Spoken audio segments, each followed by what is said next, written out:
Muy bien. Nos vamos a poner cómodos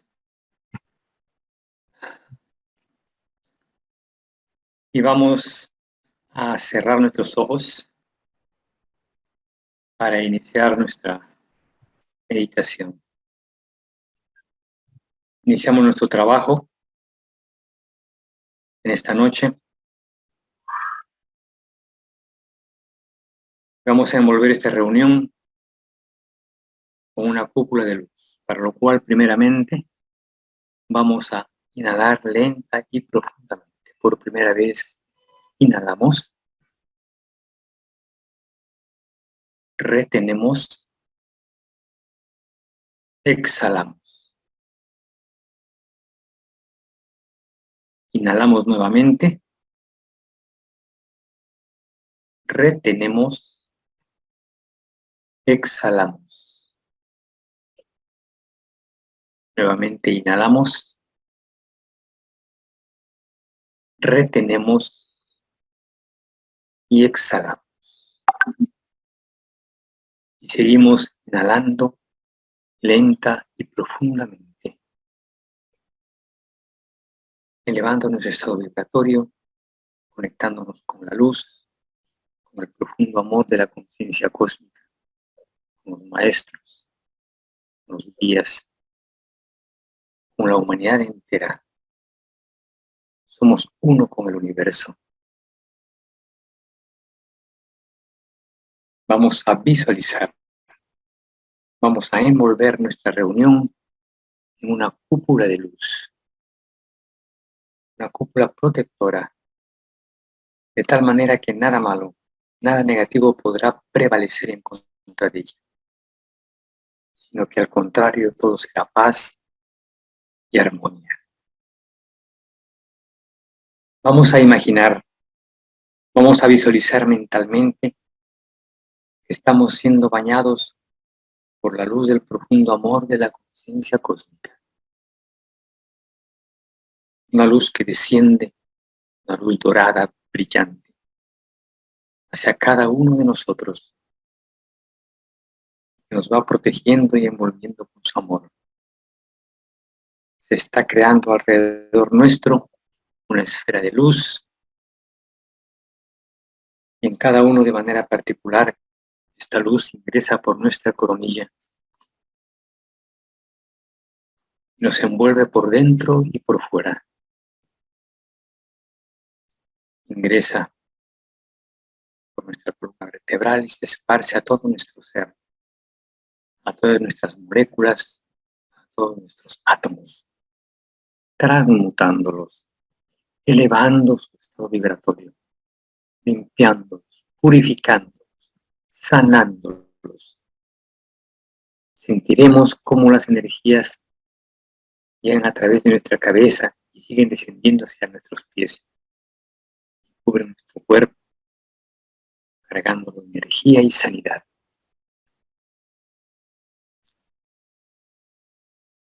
Cada vez transformamos más en energía dorada brillante, porque somos luz en esencia, somos luz en conciencia, somos la presencia del profundo amor aquí y ahora.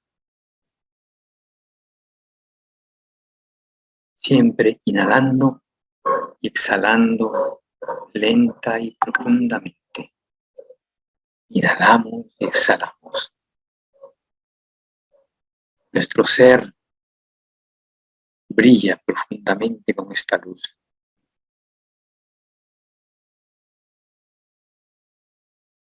Y para reafirmar que esto es así, vamos a pronunciar todos juntos la gran invocación, visualizando, sintiendo, concentrándonos en cada frase, en cada expresión. Para pronunciar, inhalamos desde el punto de luz en la mente de Dios. Fluye luz a la mente de los seres humanos. La luz desciende a la tierra. Desde el punto de amor en el corazón de Dios, fluye amor a los corazones de los seres humanos. Cristo retorna a la tierra. Desde el centro, donde la voluntad de Dios es conocida, el propósito guía las voluntades de los seres humanos, el propósito que los maestros conocen y sirven. Desde el centro que llamamos la raza humana, se realiza el plan de amor y de luz. Sella la puerta donde se halla el mal. La luz, el amor y el poder establece la tierra. Que así sea, así será y así es. Y seguimos inhalando y exhalando, lenta y profundamente. Estamos pues envueltos en la luz del profundo amor de la conciencia cósmica, que nos ilumina, que nos armoniza.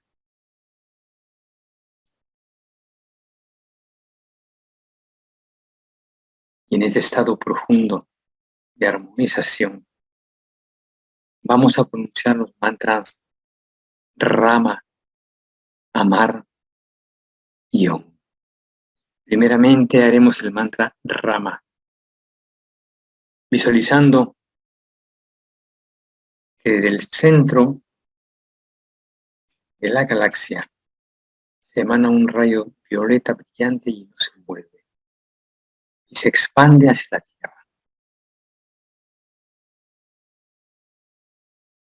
Voy a pronunciar yo el primer mantra, luego ustedes me seguirán por 3 veces.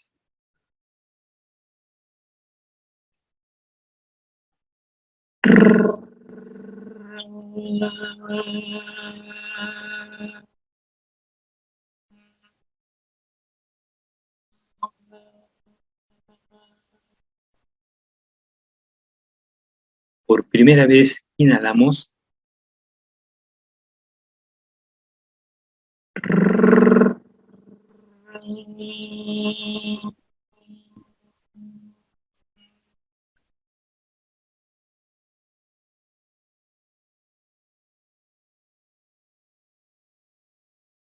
Segunda vez inhalamos.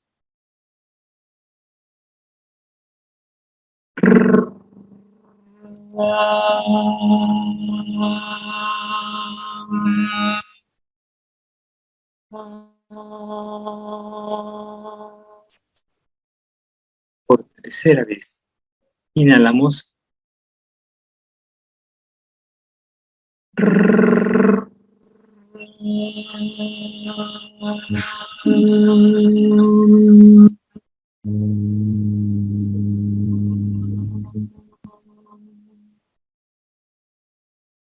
Y ahora pronunciamos el mantra Amar, visualizando que del centro de nuestro corazón emana una luz rosada brillante que envuelve a todo nuestro planeta y a toda su humanidad.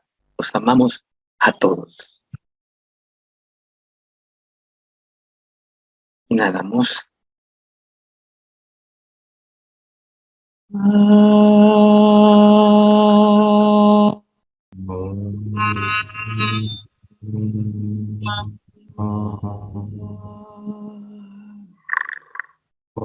Por segunda vez inhalamos.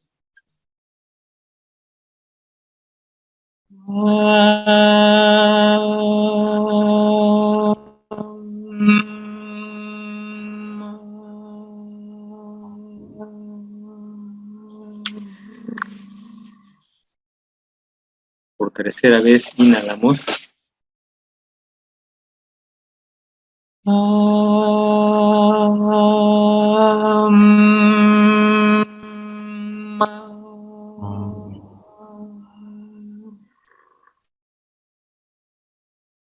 Y ahora pronunciamos el mantra Om.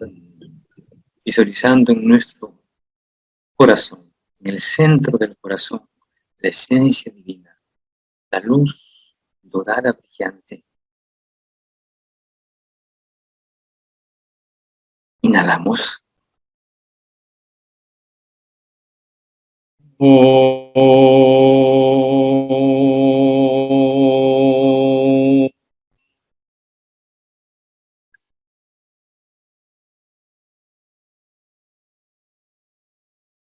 segunda vez, inhalamos.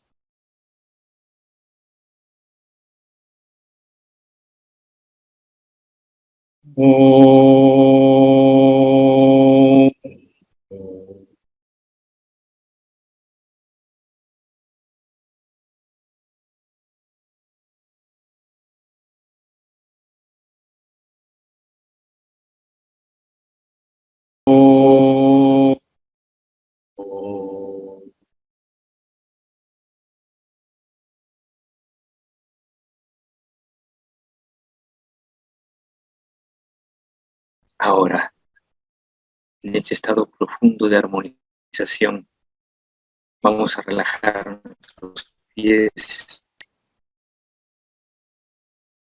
Relajamos nuestros pies.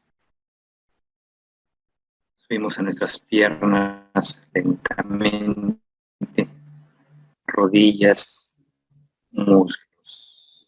Mentalmente los masajeamos y se van iluminando, cargando de luz, de energía. La cintura. Se relajan los miembros inferiores.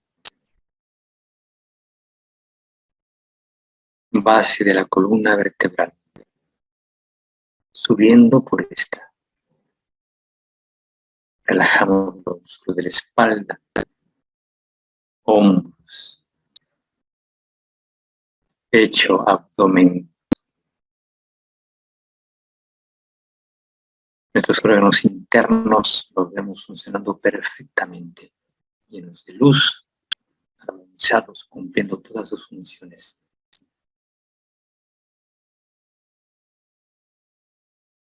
Subimos al centro del cuello, a la glándula tiroides,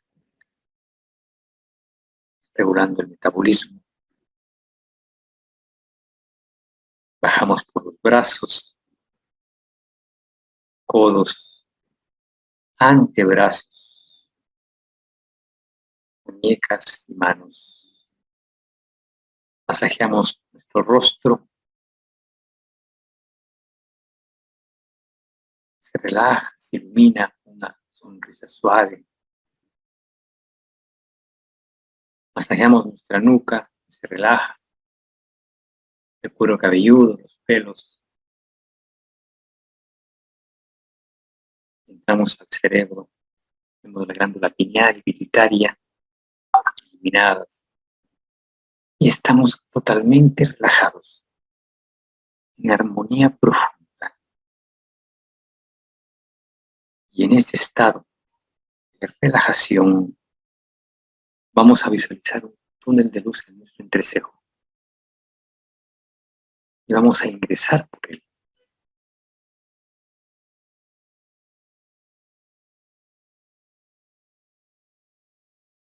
Nos vamos introduciendo lentamente y llegamos hacia el fondo y abrimos una puerta.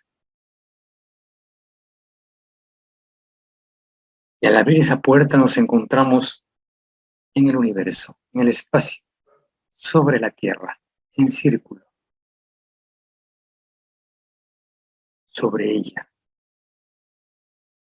Y del centro de nuestro pecho le vamos a irradiar una luz violeta. Y la envolvemos toda la Tierra.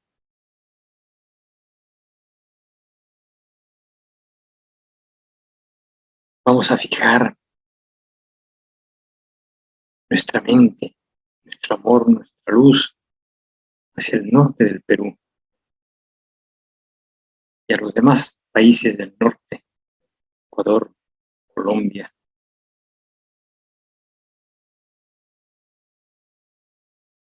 Toda Latinoamérica, nuestra luz violeta, calmando la naturaleza, protegiendo a nuestros habitantes, protegiendo las ciudades.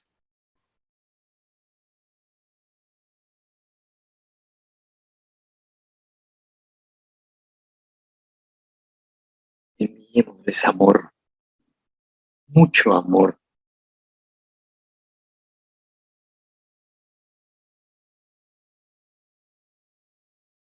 Esta luz se ilumina cada vez más y se expande por todos los países.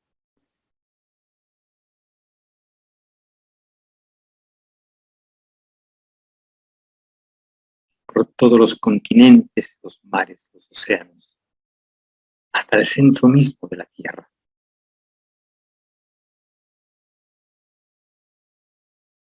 Convencidos de que esta luz violeta está transformándolo todo en los diferentes niveles.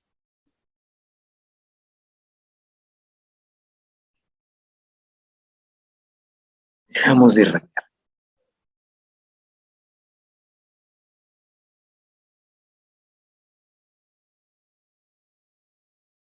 Y vamos a regresar por el túnel de luz.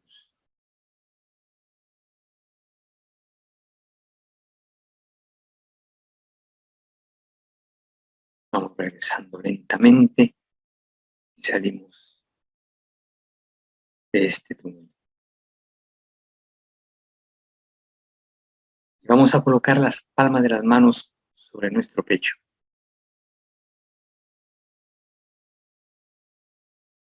Mano izquierda sobre la derecha. Y por unos momentos vamos a agradecer al profundo amor de la conciencia cósmica por la labor realizada esta noche.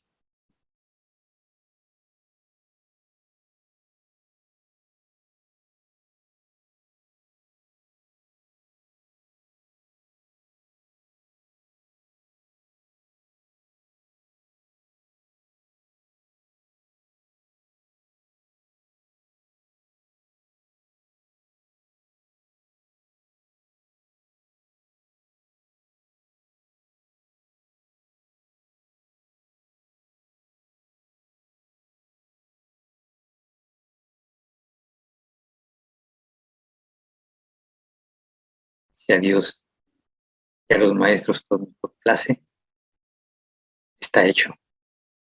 Hecho está.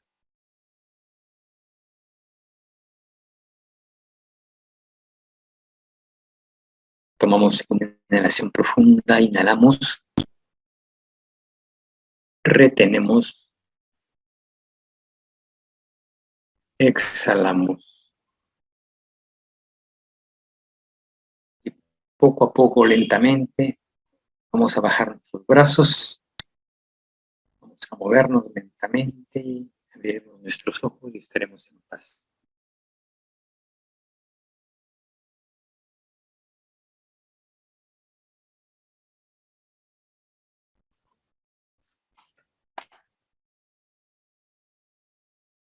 Gracias, Arturo. De nada. Gracias, Arturo. Nada, Oscar. Muchas gracias. Gracias, Arturo. Gracias, Arturo. Gracias, Muchas gracias, gracias. Arturo. Muchas gracias, Arturo. Nada, gracias, de nada.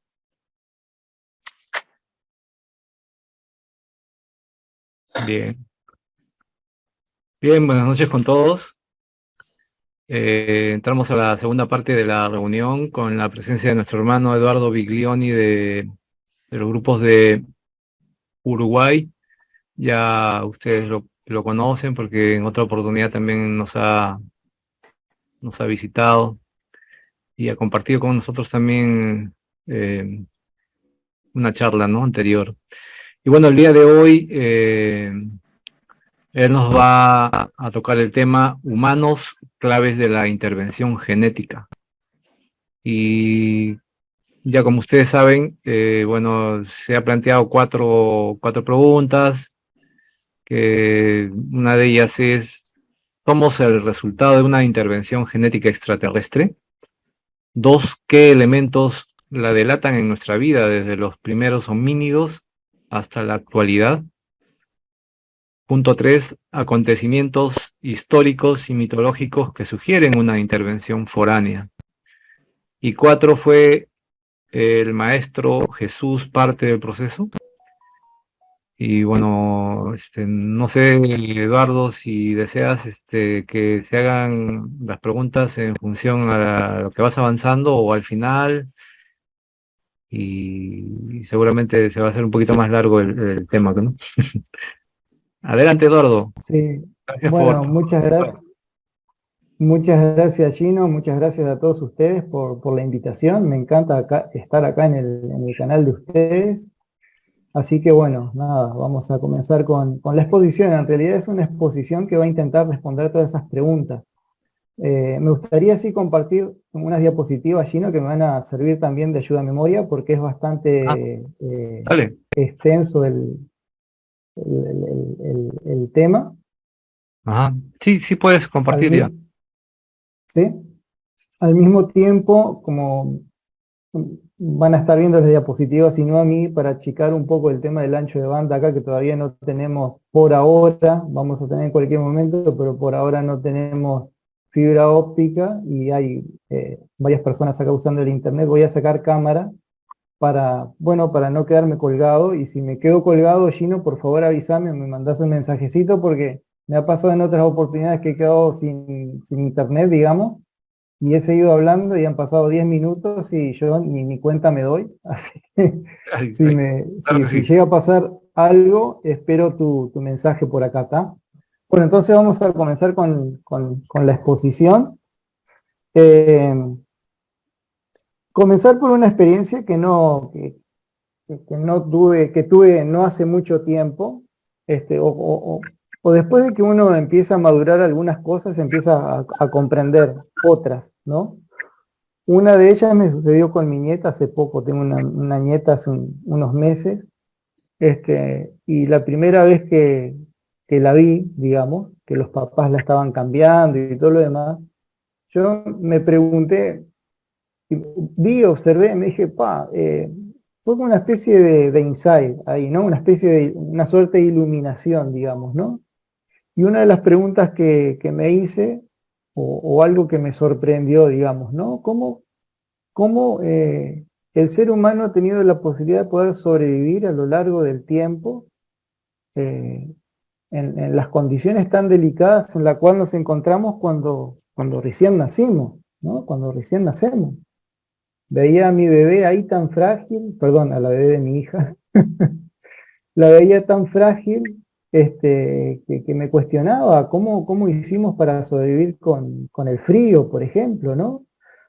En las cavernas, no sé, o de repente a la intemperie. Somos tan frágiles. Por ejemplo, hay animales que cuando recién nacen, ya a los pocos minutos o a las pocas horas ya tienen la posibilidad de caminar. Nosotros no, nosotros comenzamos a caminar al año, digamos, año y pico, y recién se fortalece nuestro cuerpo a los 2 años. Igual sigue siendo un cuerpo bastante débil, por decirlo de alguna manera, ¿no? No acondicionado, no se acondiciona de forma rápida a las inclemencias del medio ambiente, ¿no? Es decir, que sin una ayuda por fuera de nosotros, sería prácticamente imposible sobrevivir a lo que el medio ambiente nos depara, ¿no? Y bueno, y en ese sentido, esa suerte de iluminación me dio la posibilidad de comenzar a realizar una investigación también, junto con lo que nos han dicho los guías y los maestros desde hace bastante tiempo, ¿no? Yo comencé con esta historia del contacto en San Ramón. Vivo todavía en San Ramón, en el Valle de los Espejos. Estoy a 3 cuadras del Valle de los Espejos. En el año 88, yo tenía 15 años, era un adolescente. Ahí se dieron la posibilidad ahí tuvimos la posibilidad, mejor dicho, de poder ver naves inclusive llegamos a ver a los guías después de un proceso de preparación que comenzó por allá por diciembre del año 88, producto de unos avistamientos que se dieron aquí en la localidad y unos asentamientos que hubieron también en el valle, cerca al río que se encuentra aquí en esta localidad. Comenzaron a venir los primeros grupos, tanto científicos de investigación, por ejemplo estuvo la CRIDOVNI, la Comisión Receptora Investigadora del Fenómeno OVNI en Uruguay, que es una dependencia de la Fuerza Aérea. También algunos dicen de que estuvo la NASA, se hizo eco de eso, el periódico local, el diario Hechos.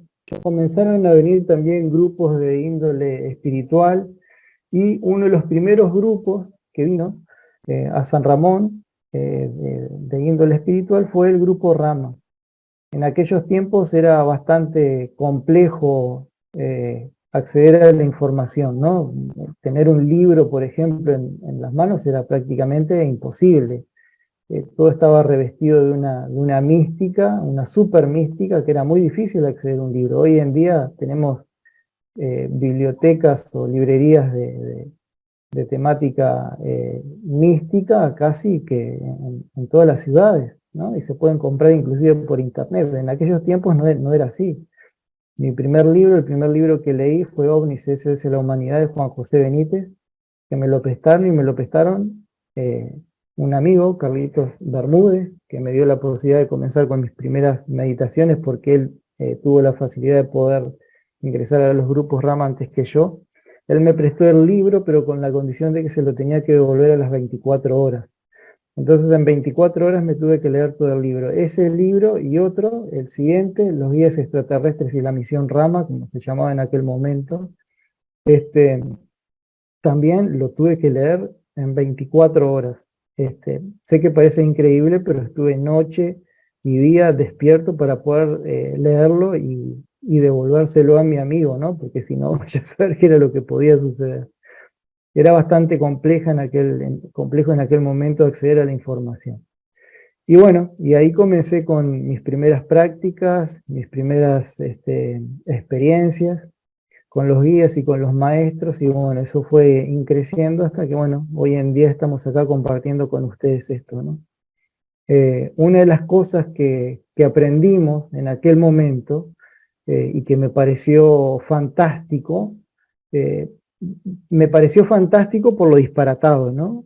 Y es que en la era terciaria, hace unos 65 millones de años atrás, un equipo de seres extraterrestres procedentes de las Pléyades, después de acondicionar el planeta debido a un impacto meteórico, que fuera la causa de la extinción de los reptiles en nuestro planeta, se habrían establecido en una nave laboratorio de unos 50 kilómetros de diámetro, que funcionaba como algo así, parecido a un invernadero, ¿no? Una nave tipo invernadero. La misión científica de estos extraterrestres estaba integrada por un equipo de 7 ingenieros genéticos, Elohim, y entre los cuales se encontraba Adriel. El propósito de esta nave y de estos seres habría sido preparar el nacimiento del primer ser humano, ¿no? Tal y cual, más o menos como lo conocemos hoy con algunas variantes, ¿no? Los primeros homínidos en aquellos tiempos. Esto nos pareció realmente, me pareció personalmente realmente increíble, ¿no? Aunque con los años comprendería la trascendencia que esto tendría, ¿no? Y que después me pareció realmente impresionante.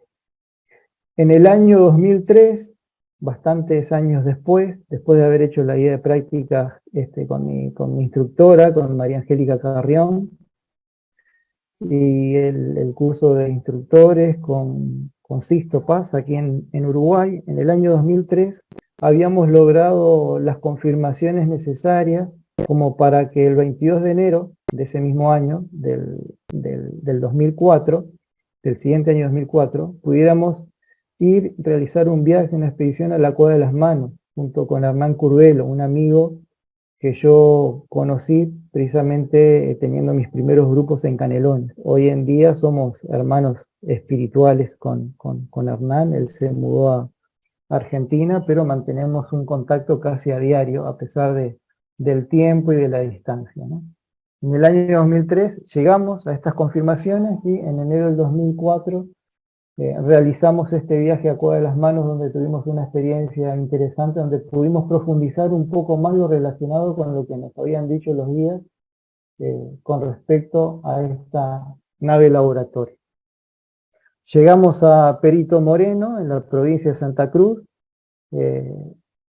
Tomamos la ruta nacional número 40, a 50 kilómetros al sur de Perito Moreno. Se encontraban estas cuevas, las Cuevas de las Manos, en la estancia Los Toldos, que en aquel momento al menos era propiedad de la familia Sosa Molina. No voy a profundizar mucho en esta experiencia, simplemente la quiero compartir con ustedes de soporte para lo que viene después. Y lo que vino después fue lo siguiente: a la hora 20 de ese 22 de enero del 2004 recibimos una comunicación de Sendor. Él nos pedía que estuviéramos cerca de un farallón, que estaba cercano a las carpas, en el arroyo Pinturas, de frente a las cuevas a las 22 horas. En ese momento, para nosotros nos parecía muy importante esa fecha porque Rama cumplía 30 años de existencia. Momentos antes de las 22 pudimos observar sobre nosotros una nave que se encontraba estática, sin movimiento, arriba de nosotros por sobre estos farallones que eran impresionantes, de unos 150 o 200 metros de altura. En ese preciso instante sentimos como todos los grupos formaban una especie de cuerpo, ¿no? Como una unidad, ¿sí?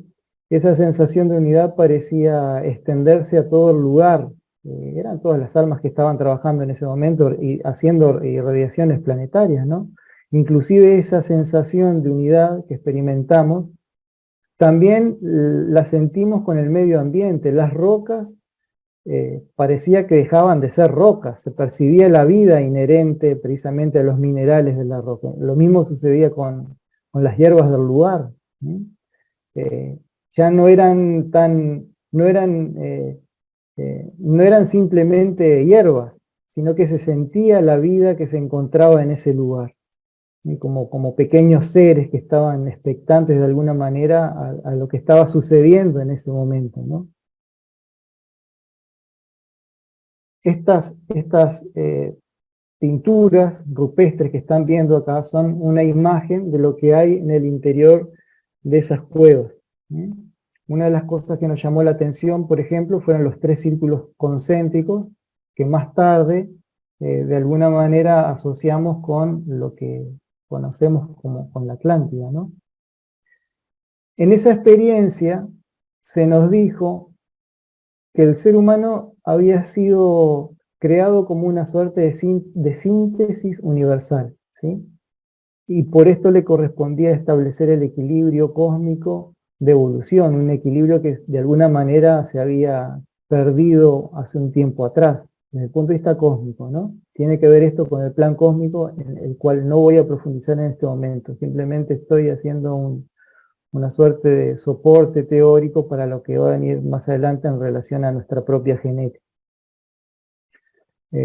Y por ser una suerte de síntesis universal, le corresponde restablecer el equilibrio cósmico de evolución, siendo el punto equilibrante de opuestos. Es decir, que el ser humano es una suerte de fiel de balanza que genera un equilibrio entre distintas polaridades. De esto se trataría un programa genético, el programa genético 2222, que tiene que ver con la dualidad y el equilibrio, ¿no?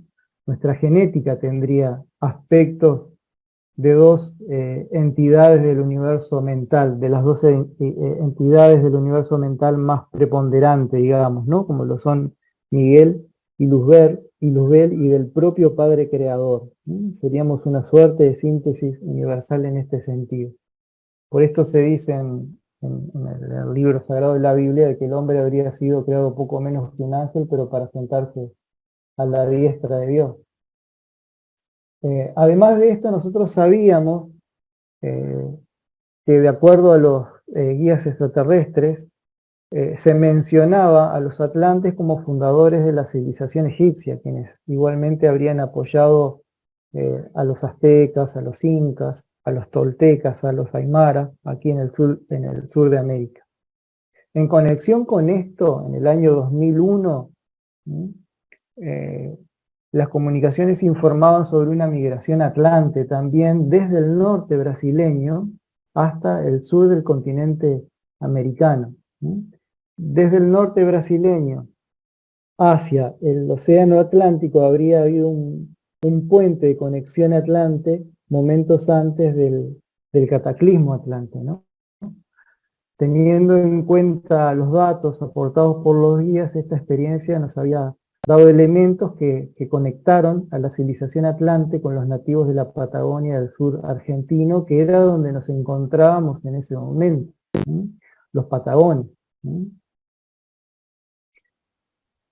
Y miren qué interesante, el 22 de noviembre del 2022, exactamente 20 años después de la experiencia en la Cueva de las Manos, se dio a conocer una investigación realizada por 2 universidades importantes de Estados Unidos en las que se halló por primera vez pruebas en la genética de nuestros antepasados que de alguna manera delataban un movimiento migratorio desde el sur al norte, a lo largo de la costa atlántica de Sudamérica, y desde el norte hacia el sur de Sudamérica. Estas migraciones habían comenzado, según esta investigación, hace unos 40.000 años atrás.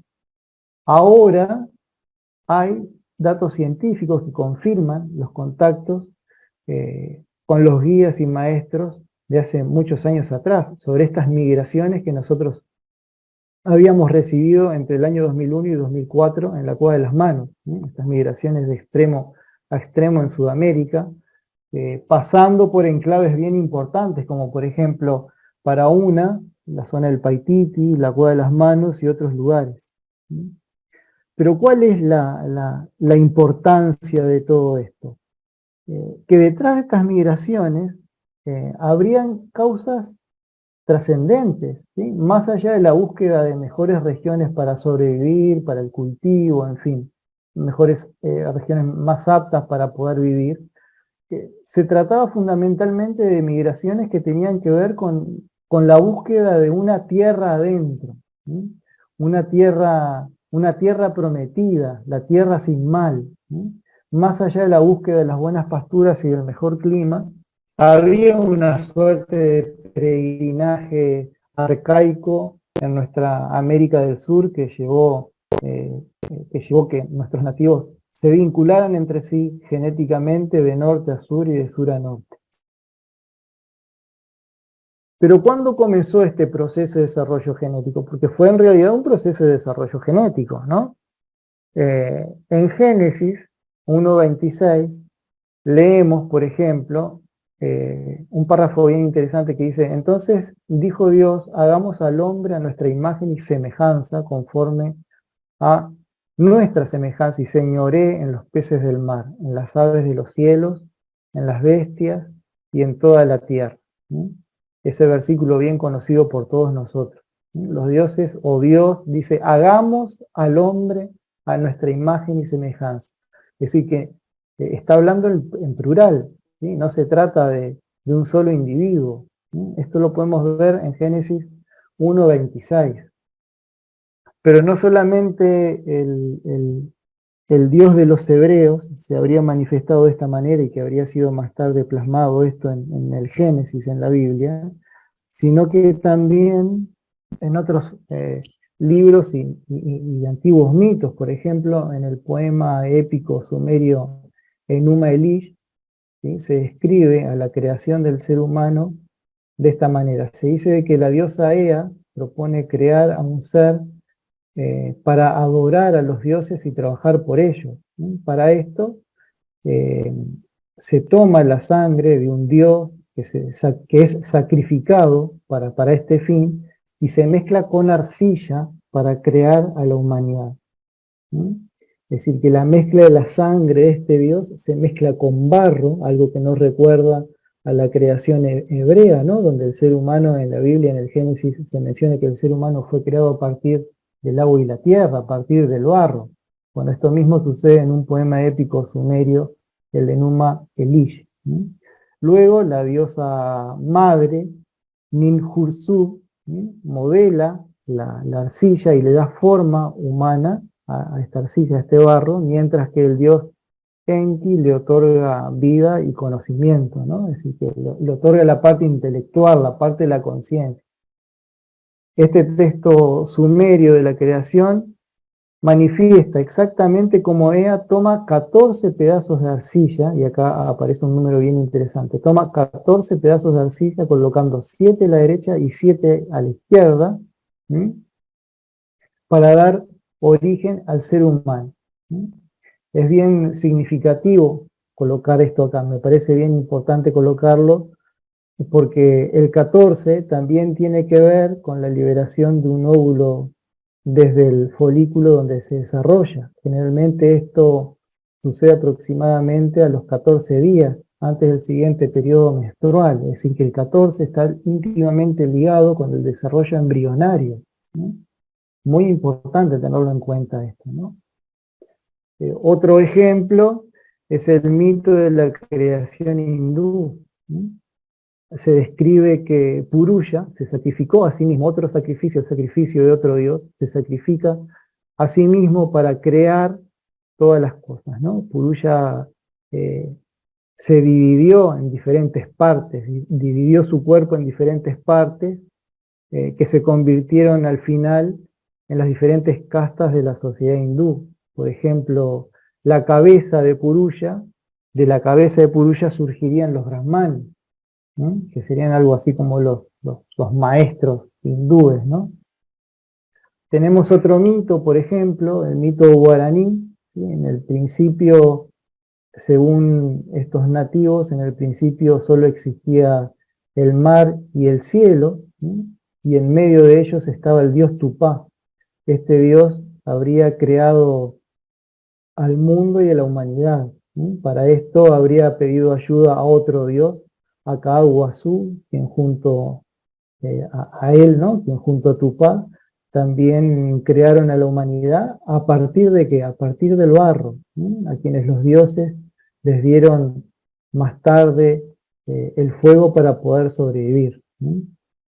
Pero los dioses no solo intervinieron en la creación humana, al inicio de la creación humana, sino que también intervinieron en el periodo de desarrollo. En Génesis 1:6 recordarán este párrafo, ¿no? Y sucedió que cuando comenzaron los hombres a multiplicarse sobre la faz de la tierra y les nacieron hijas, viendo los hijos de Dios que las hijas de los hombres eran hermosas, tomaron para sí cuantas quisieron y le engendraron hijos, ¿no? Esto eran los varones de renombre, ¿no? Los héroes. Los héroes habrían sido los descendientes de la unión entre los hijos de Dios y las hijas de los hombres. Los híbridos, descendientes de los seres humanos y de los seres extraterrestres, según lo que sabemos de acuerdo a los guías, habrían sido agrupados en una serie de islas que conoceríamos como la Atlántida. Recordemos que durante la decadencia atlante muchos maestros habrían emigrado tanto hacia el norte, hacia el este, como hacia el oeste. En el caso de la migración hacia el oeste, en Tiahuanaco, por ejemplo, tenemos una exploradora francesa, Simone Weisbar, nació en el año 1909 esta exploradora y escribió un libro llamado Tiahuanaco. Ella dice de que Uyustus, el fundador de Uñaymarca o de Tiahuanaco, habría mandado a construir esta impresionante ciudad sobre las ruinas de una ciudad aún más antigua, ¿no? La arcaica Chúcara. Recordemos que según Poznanski, Tiahuanaco habría sido construida por lo menos hace unos 11.000 años atrás, periodo precisamente en el cual la Atlántida habría colapsado hundiéndose en el mar. Estos datos, Weisbach los habría obtenido de un cronista, Inca Catari, quien habría leído esto de un cordel anudado de los anales incas. Ahora bien, miren qué interesante. El retrato que hace Catari de Uyustus, que fue encontrado por el cronista en estos cordeles incaicos, manifiesta que el primero de los grandes caciques Pacaje, es decir, Uyustus, era rubio y de ojos azules.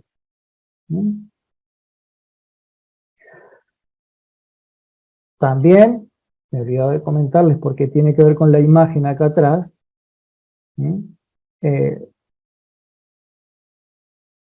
Vamos a ver aquí, por ejemplo, los patagones, ¿no? En el sur argentino se menciona en las crónicas a los patagones o gigantes patagónicos, ¿sí?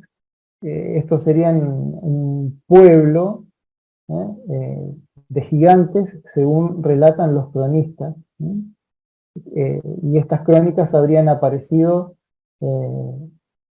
por allá en Europa en relación a la costa austral de América del Sur, ¿sí? Región por la cual se recibió también el nombre de Patagonia. Según estas crónicas, la primera mención de este término de Patagones aparece en un relato del viaje de Fernando de Magallanes, un relato relacionado con sus viajes alrededor del mundo, de un tal Antonio Pigafetta. Este cronista describe precisamente de que ellos le daban por la cintura a los patagones, es decir, que eran tremendamente altos, ¿no? Y ahora sí. ¿Es posible de que haya habido una hibridación con seres extraterrestres hace miles o millones de años atrás? Si dos especies tienen diferencias genéticas significativas, los gametos no podrían unirse de manera efectiva para producir un embrión que tenga la posibilidad de desarrollo. Que tenga la posibilidad de desarrollo intrauterino o que inclusive más tarde pueda sobrevivir al medio ambiente que lo rodea. Es decir, que si los gametos de las dos especies diferentes pudieran unirse, el embrión resultante tendría una mezcla de genes de ambas especies, lo que probablemente llevaría a problemas en el desarrollo, en la función del organismo que resulte. Es decir, que si los gametos de los integrantes de estas dos especies fueran muy diferentes, una de dos, o no se podría dar el proceso de creación, ¿sí? O si se da, sería un fracaso a nivel intrauterino o poco tiempo después de nacer. Por lo tanto, la diferencia entre los enviados extraterrestres y los seres humanos no tuvo que haber sido demasiada, sino directamente hubiera sido imposible reproducirse.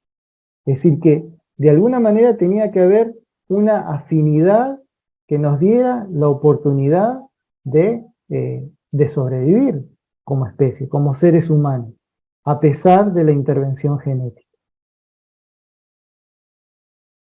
Y miren qué interesante, la evolución de los mamíferos, tal cual nos conocemos ahora, pudo haberse iniciado a partir de los sinápsidos, que son estos animalitos que están viendo en la diapositiva.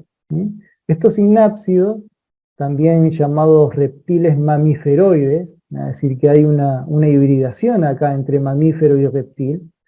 Tengan en cuenta de que los reptiles no son mamíferos, pero estos animalitos sí, serían mamíferos reptiloides.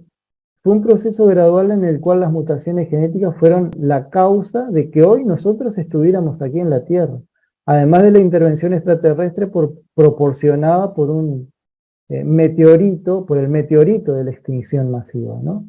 Los sinápsidos fueron los vertebrados terrestres dominantes durante un periodo, o durante el periodo pérmico medio y superior. El número y diversidad de estos animalitos se redujo drásticamente hace unos 250 millones de años junto con la de la mayoría de las formas de vida, ¿no?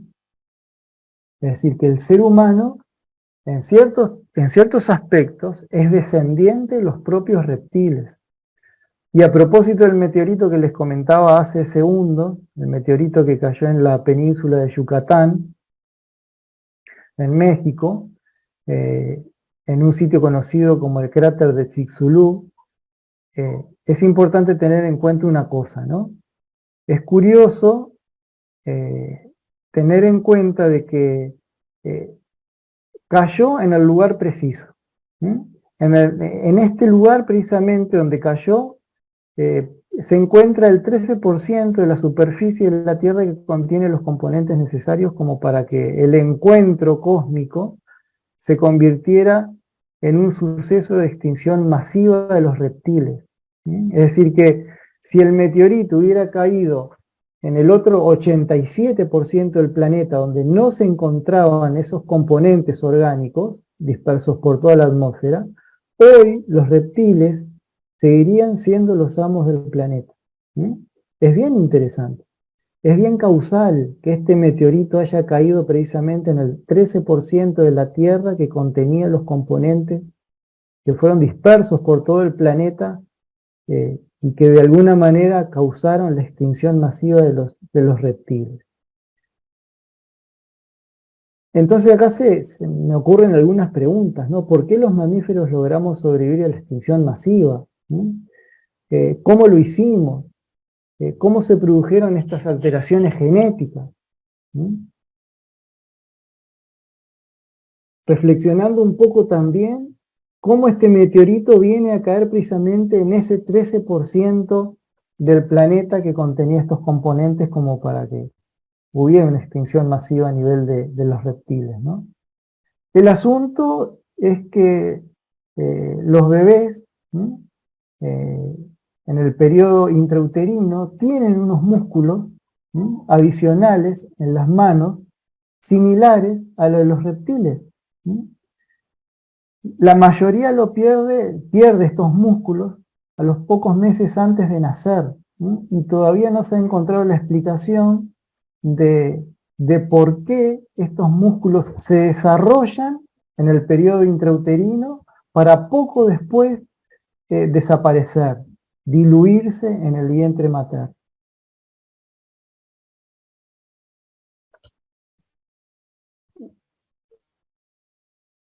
Cuando tuvimos una experiencia Sendra en 33, en Uruguay, en el año 2001, si no recuerdo mal, se nos habló de algunas cuestiones que tenían que ver con la genética humana vinculada a la genética extraterrestre, ¿no? Se nos habló, por ejemplo, de la estrella de David y su conexión con la genética del maestro, ¿no? Y ahí pudimos ver, por ejemplo, en Morlen, en Ganímedes, una de las lunas de Júpiter, en una suerte de templo gigantesco, como la estrella de David, sobre ella estaba la palabra IHBH, IHBH, y por debajo la palabra Rama, y había un intercambio entre la letra A y la letra H de una palabra a la otra, ¿no? La palabra IHBH, el tetragrama sagrado, se le apareció la letra A entre las cuatro palabras, y a la palabra Rama se le ubicaba la letra H, ¿no? Una cosa interesante también que pudimos comprender ahí en ese momento era la relación del número 8 con el caduceo de Mercurio y la estrella de David. También pudimos visualizar un cristal de luz que se encontraría en el Arca de la Alianza, que sería algo así como una suerte de disco duro, donde se encontraría el proceso de desarrollo genético del maestro desde el preciso instante en que fue creado, digamos, en una nave laboratorio hasta el momento preciso de la crucifixión. Es decir, que en el interior de este arca, del Arca de la Alianza, se encontraría algo así como una suerte de testimonio del proceso evolutivo del maestro. Desde su nacimiento, desde su origen en la nave laboratorio hasta su crucifixión. Y una de las cosas bien interesantes que se nos dijo en esa experiencia Sendra del año 2001 era de que los mandamientos, ¿m? No se trataba de cosas que nos mandaran a realizar o de obligaciones, sino que se trataban de nuestras propias características genéticas. ¿A qué me refiero? Por ejemplo, ¿no? El no matarás. No es que se nos esté ordenando a no matar, sino que se nos está diciendo de que el ser humano no está preparado genéticamente para matar. ¿Sí? No se nos dice de que no mintamos, no es una orden, sino que se nos dice de que el ser humano genéticamente no está preparado para mentir. Es decir, que las tablas de la ley, o esos preceptos que Moisés entregara al pueblo hebreo, en realidad ahí estarían nuestras características genéticas. Y fíjense qué interesante, porque cuando el ser humano hace lo que no debería hacer, no por orden, sino porque no está preparado genéticamente para hacerlo, comienza la enfermedad. Y comenzamos a enfermarnos. Es bien interesante eso, ¿no?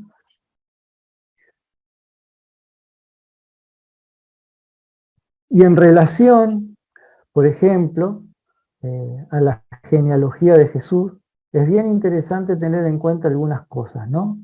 Se narra en la Biblia la genealogía de Jesús y se conecta a Jesús con los reyes detallados en los 24 libros sagrados canónicos del judaísmo, ¿no? En los llamados Mikra o Tanaj.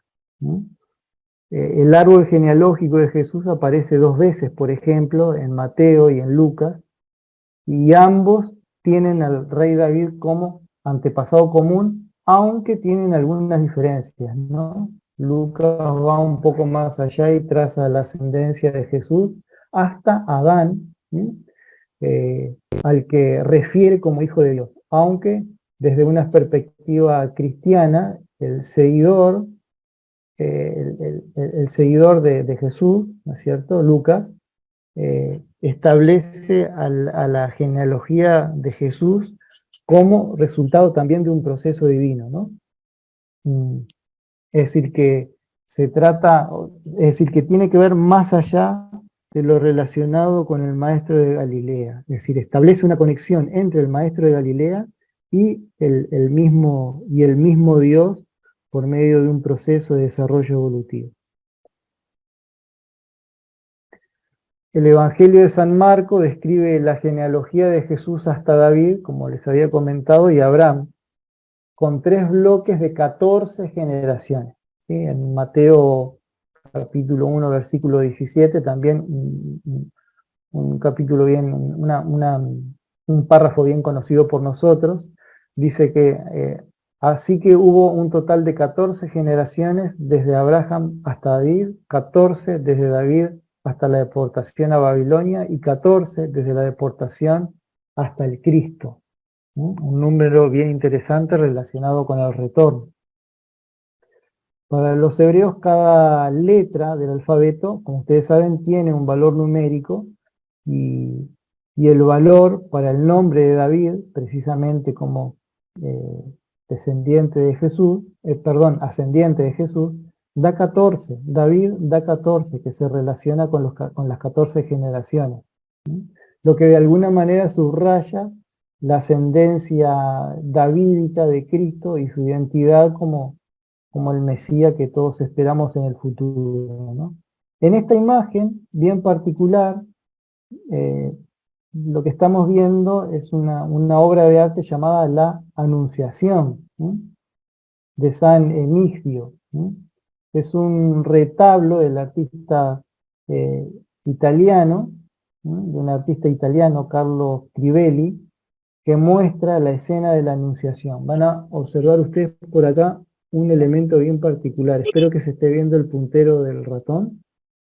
Acá hay un elemento bien particular que emite un haz de luz hacia donde se encuentra María.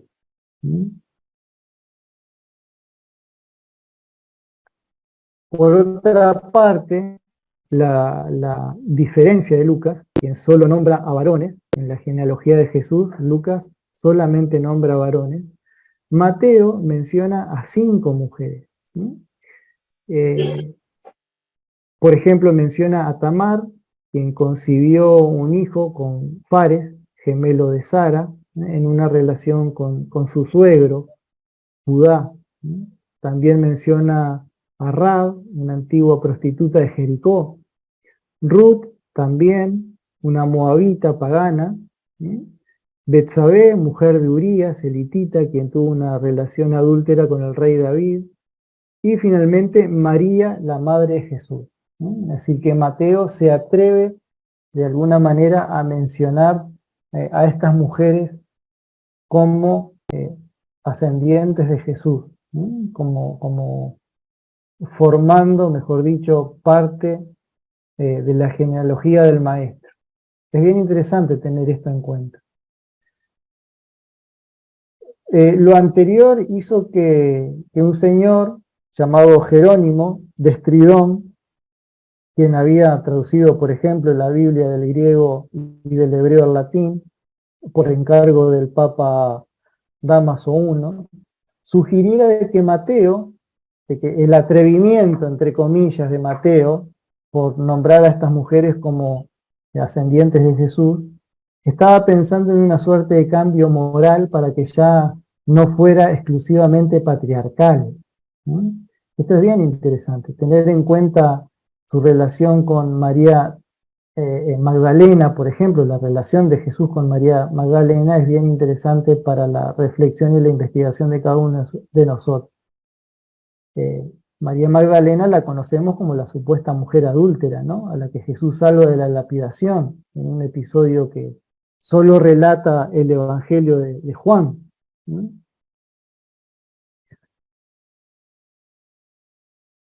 En la Biblia hay unos cuantos hijos de insólitos embarazos, ¿no? Isaac, por ejemplo, su nacimiento fue un maravilloso milagro, ya que su padre Abraham era de 100 años y su madre Sara de 90 años, quien además, para colmo de males, era estéril. Esau y Jacob, por ejemplo, el primer nacimiento de mellizos, Esau y Jacob registrado en la Biblia, ¿no? Es un verdadero milagro también, ya que su madre Rebeca era estéril. Es decir, que Rebeca, siendo estéril, tuvo a mellizos, Esau y Jacob. Después, Fares y Sara. En Israel el primogénito era el hijo que debía abrir la matriz de la mujer por primera vez. El caso de Tamar, la nuera de Judá, es curioso, porque al momento del parto de sus gemelos, el primer niño que saca la mano fue Sara, era una mujer, que significa amanecer, por lo que la partera le coloca un hilo de color grana en su manito para reconocerlo, ¿sí? Pero sucedió que Sara se regresa al vientre materno y nace primero Fares, ¿sí?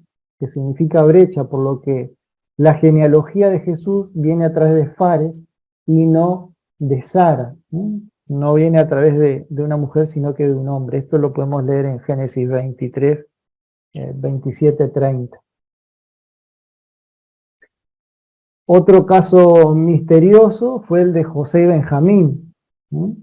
Los hijos de Raquel y Jacob son un verdadero milagro, ya que Raquel era estéril por muchos años hasta que Dios de alguna manera obró un milagro en ella y quedó embarazada de José.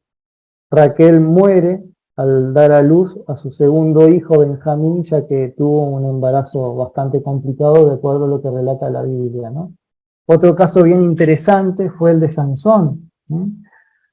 Dios también obró de manera milagrosa en el nacimiento de Sansón, ya que su madre, la esposa de Manoa, era estéril. Esto lo podemos leer en Jueces 13:2. Y tengan en cuenta cómo Sansón no era, el organismo de Sansón no era un organismo común y corriente.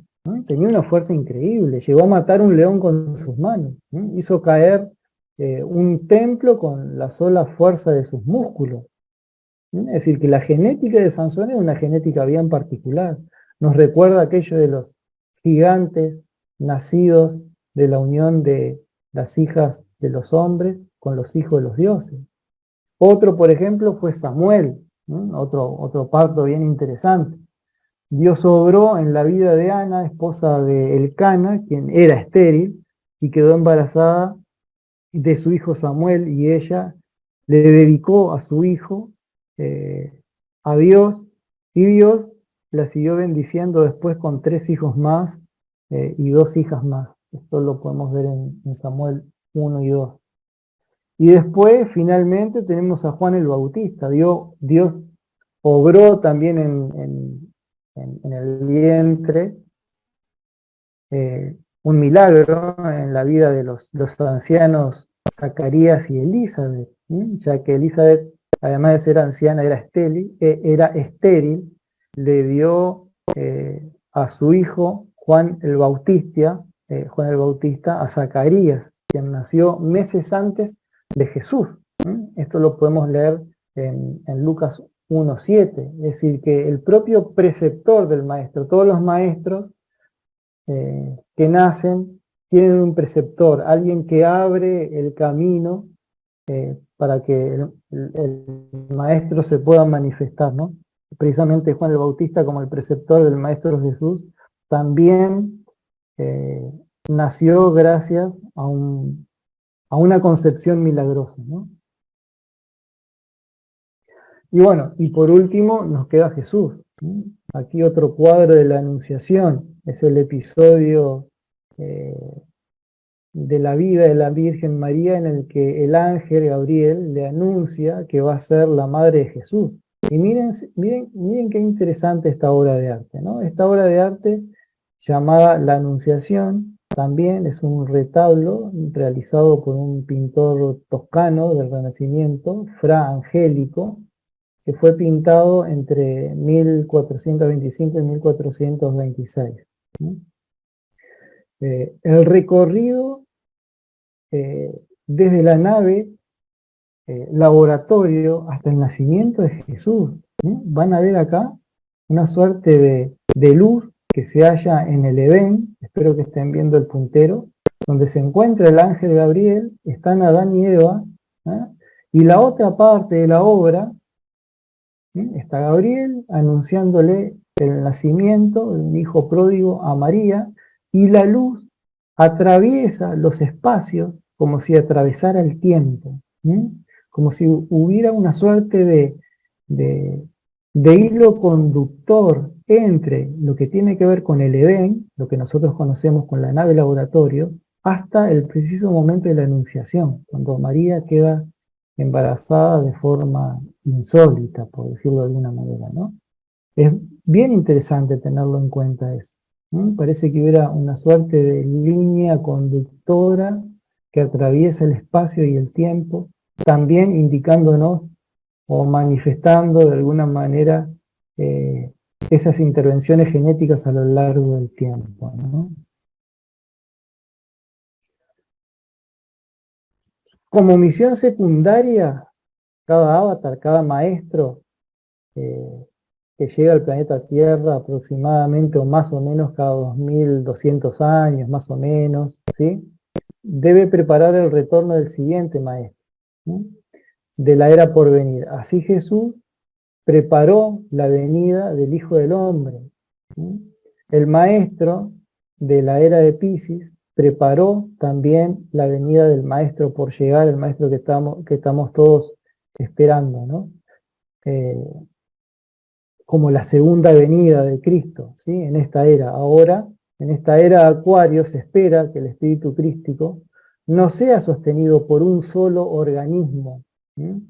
De una sola persona, de una persona que tuvo que tener un organismo acondicionado como para albergar una energía increíble, ¿sí? En esta era no va a suceder el hecho de que un solo organismo tenga que ser el soporte de esa energía, sino que se espera de que esta energía, la energía del espíritu crístico, que pertenece al universo mental y más allá, esa energía pueda ingresar en un colectivo, ¿sí? Y esto es bien interesante tenerlo en cuenta, ¿no? Es decir, que hoy en día se hace necesaria una preparación de nuestro organismo acorde a la energía que estamos por recibir de forma colectiva. Entonces no es solamente un retorno de un ser desde el punto de vista individual, sino que se trata de un retorno de una energía crística que nuestros cuerpos deben estar preparados para sostener. Por eso también la insistencia por parte de los guías y de los maestros en relación, por ejemplo, a la absorción de energía manásica, ¿sí? Tenemos que tener ciertas precauciones para absorber esa energía y para manejar esas energías. Por ejemplo, el vegetarianismo, ¿sí? Tener en cuenta una vida saludable, una vida naturista, ¿sí? Nos hablan, por ejemplo, de las toxinas, ¿sí? Del café, ni hablar de otro tipo de químicos más perjudiciales, ¿no es cierto? Es decir, que se pretende de alguna manera que nuestros cuerpos estén acondicionados como para poder sostener una energía que va a llegar o que está llegando a nuestro planeta y que la vamos a tener que sostener de forma colectiva. No se trata solamente del acercamiento de Dios a los hombres, sino que también se trata de un ascenso de los seres humanos a Dios, y para eso nos tenemos que preparar, y para eso ha sido la preparación que los guías nos han compartido desde hace mucho tiempo, ¿sí? Porque se pretende que haya un vínculo entre las fuerzas de arriba y las fuerzas de lo abajo, que de alguna manera está representado también en la estrella de David, la estrella de 6 puntas, ¿sí? Lo que desciende y lo que asciende. Así que, bueno, todo este proceso que hemos estado viviendo desde el punto de vista genético tiene que ver también con esta segunda venida del maestro, que va a venir de forma colectiva y que tiene que encontrar nuestros cuerpos preparados como para eso. Es decir, una suerte de ascenso de nuestra conciencia hacia Dios, por llamarlo de una manera, pero al mismo tiempo una suerte de descenso de Dios hacia nosotros, ¿no? Por eso es importante la preparación. Así que bueno, esto de alguna manera traté de compartir con ustedes elementos que nos dieran la posibilidad de poder investigar y profundizar bastante más en todo esto, ¿no? Ha sido una recopilación a lo largo de muchos años que ha tenido que ver con información que ha llegado por parte de los guías y de los maestros, pero que también ha surgido por parte de nuestras propias investigaciones. Ellos siempre nos han dado pautas que nosotros hemos profundizado y hemos tratado de profundizar. Porque está todo acá, ¿no? Está todo acá. No hay nada nuevo bajo el sol en realidad. Así que bueno, sí. Por ahí quedamos. ¿Alguna pregunta?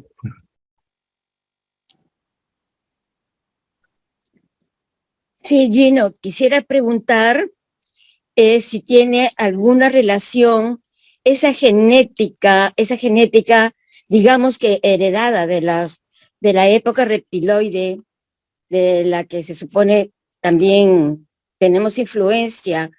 Estos niños que han nacido con cola, como reptiles, ¿no? Que empieza chiquita, inclusive ya desde el estado fetal, digamos que cuando se está desarrollando es como una colita lo que tiene, y después nacen algunos niños, como decía, con una especie de cola. Inclusive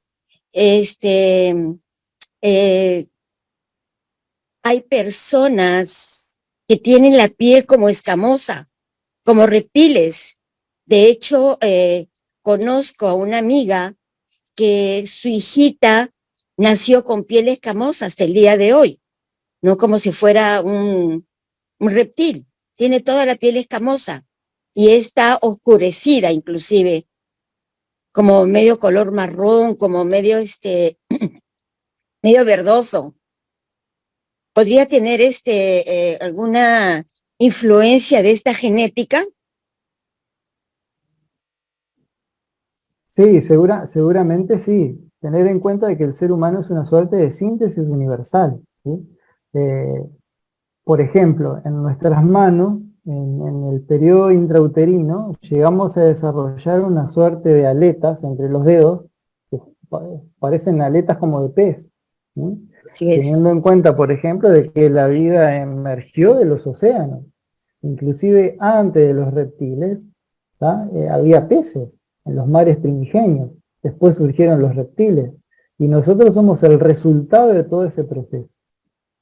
Y cada tanto aparecen o emergen determinadas características que tienen énfasis en una genética en particular, ¿no? Y esos accidentes se dan precisamente porque hay una conexión, hay un vínculo genético, ¿sí? Con los reptiles, con los peces, inclusive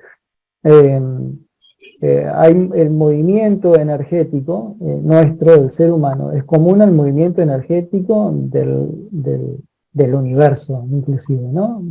Si vos apreciás, por ejemplo, el movimiento de una medusa, vas a ver que la medusa, para moverse en el mar, se expande y se contrae, tiene este movimiento, ¿sí?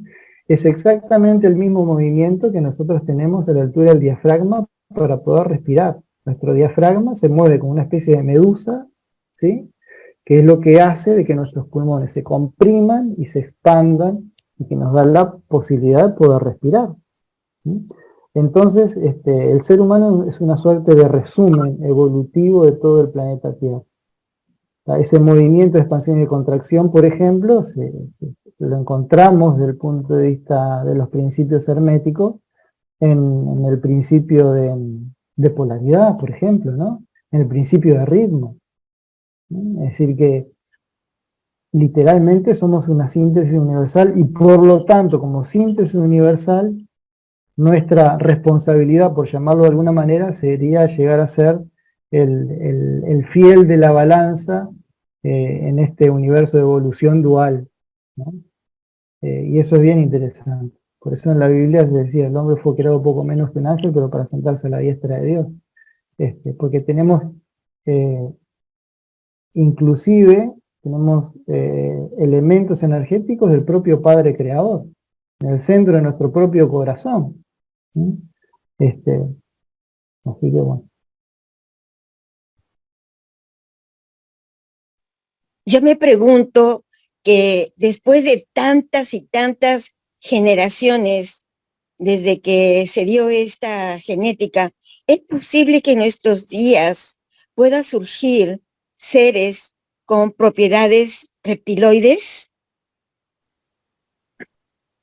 Qué pregunta interesante. Yo creo que no, ¿no? Creo que no. Creo que no. Creo que no.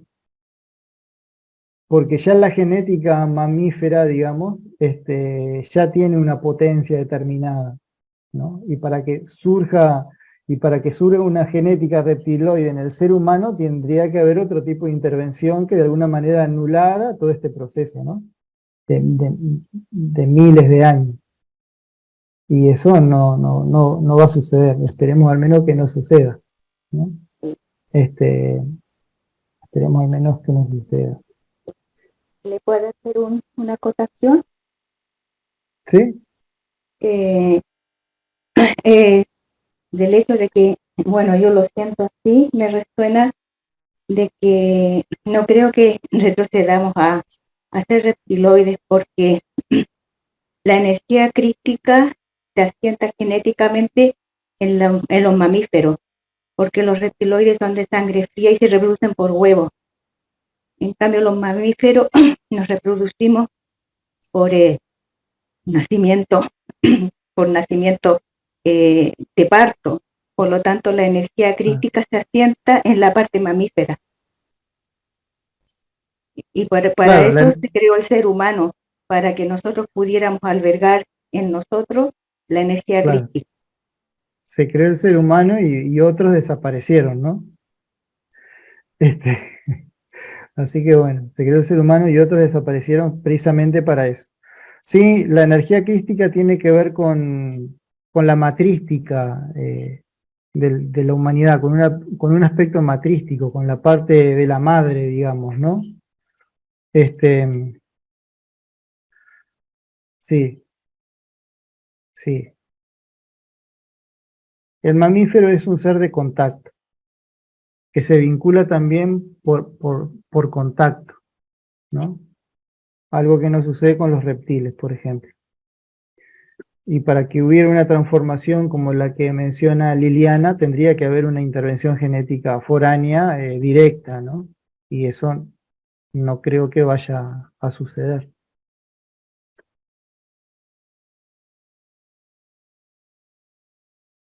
Aló, aló. Hola, ¿qué tal? Les habla. ¿Puedo hacer una pregunta? Sí, claro. Ay, me trago.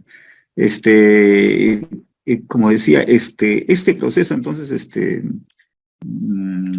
proceso de intervención genética, se dio en un momento de la evolución del hombre, ¿no? En un momento, como dices tú, en el, posiblemente hace 3 millones de años, ¿no? En el Pleistoceno o antes. Hubieron diferentes periodos. En primera instancia, en el momento en que el ser humano fue creado como ser humano, ¿no? Allá en la nave laboratorio, hace millones de años atrás. Esa fue la primera intervención. De todas maneras, a lo largo del proceso evolutivo del ser humano han habido intervenciones genéticas por parte de los ingenieros genéticos. O sea, Por han ejemplo, habido varias intervenciones. Sí, no solamente fue una, sino que también, por ejemplo, el desarrollo evolutivo desde lo que fueron los reptiles, ahí hubo otra intervención genética, ¿no es cierto? La primera intervención genética, digamos, ¿no? De estos reptiles mamiferoides que desaparecieron para darle paso a los mamíferos propiamente dichos, ¿no? Es decir, que hubo una intervención cósmica por parte de un meteorito que justo cae en el 13% donde se encuentran los elementos que provocaron la extinción de los reptiles. Pudo haber caído en el otro 83%. Bueno, este meteorito cayó en el lugar indicado como para que hubiera una exterminación de los reptiles, ¿no? A partir de ahí comenzó un proceso evolutivo en el cual los mamíferos de alguna manera ocupamos la Tierra y hasta ahora estamos acá. A pesar de eso, hubieron intervenciones genéticas que hicieron de que la potencia del reptil disminuyera y bueno, y hoy el mamífero estuviera acá. Entonces, digamos que han habido intervenciones cósmicas, ¿no? Intervenciones cósmicas y intervenciones genéticas, creo. Genéticas, claro, a lo largo del proceso de desarrollo del ser humano, ¿no? Esto es para hacer una evolución selectiva. Y digamos que sí. O una evolución dirigida, una evolución dirigida. Claro, dirigida, selectiva, pero no precisamente muy natural que digamos. Era necesario crear nuestra especie como para que hoy pudiéramos cumplir una misión. Y eso fue lo que sucedió. Que inclusive tenía que ver, o tuvo que ver en eso, jugó en eso un papel fundamental el meteorito que cayó hace 65 millones de años atrás. Que desde mi punto de vista no fue casualidad, digamos, ¿no? Fue planificación. Después, bueno, en ese sentido, ¿cómo quedaría el estatus, lo que yo le suelo llamar el status peccatoris, la condición humana de que el hombre se ve dividido, ¿no? Por un lado, entre lo que le dicta su razón y lo que le dictan sus instintos, ¿no? Y lo que le dictan sus pasiones. Es dividido en tres. De eso. Como una especie de. Si se dice que el hombre es una síntesis cósmica, una síntesis cósmica, pero parece ser que no está bien sintetizada. Está un poquito separada su unidad interna, ¿no? Entre lo que es su parte cortical o racional, su parte emocional, o que le llaman cerebro mamífero, y su parte reptil o cerebro pulsátil, cerebro, ¿cómo se llama? Instintivo, ¿no? Se ve, algunos dicen que hay una teoría, ¿no? Que dice que por un lado está el cerebro reptil, que es más rápido, que reacciona más rápido que los demás, que ese es instintivo, el cerebro emotivo, que es mamífero, y el cerebro racional, ¿no? Que dice ya el exactamente, le podríamos decir, humano, que es el que más se tarda en reaccionar, ¿no? Claro, Entonces, sí. ahí hay una especie de, lo que yo estoy tratando de hipotesiar, ¿no? Mejor dicho, postular, es una especie de, ¿cómo explicar lo que las religiones le llaman el karma, el trauma de la humanidad, el estado de pecado, ¿no? El que dice, lo que dice Pablo, es que yo veo el bien, lo apruebo, o sea, racionalmente y mi razón me dicen que esto es lo correcto, lo que dice Pablo en Romanos, pero mis instintos o yo hago el mal, ¿no? Creo que dice Romanos 8, no recuerdo bien el texto, ¿no? Entonces, estoy tratando de cómo postular, establecer esa hipótesis, ¿no? De lo que no sería una síntesis no terminada, ¿no? Una síntesis no completada en el ser humano, ¿no? Y que siempre el hombre se ve en debatir entre su corazón y su cerebro, y su cerebro, entre sus y también su pasión y su vientre, no sé, entre esos tres estamentos. Mi pregunta iba por ese lado, ¿no? Claro, ¿En qué medida la síntesis no se ha completado?